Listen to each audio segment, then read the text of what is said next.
Hi guys, welcome back to Laney's Kitchen. Today we're going to be making ants on a log. Step 1, you want to get your celery.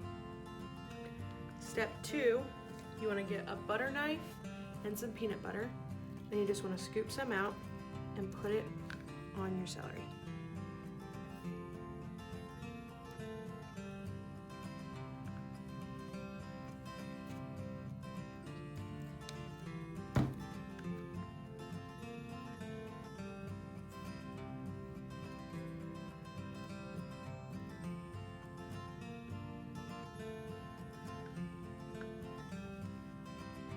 Step 3, get some raisins and just place them on top of the peanut butter.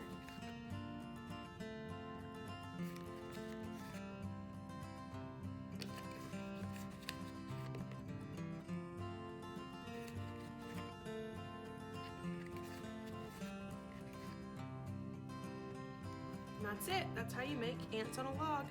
See you guys next week on Laney's Kitchen.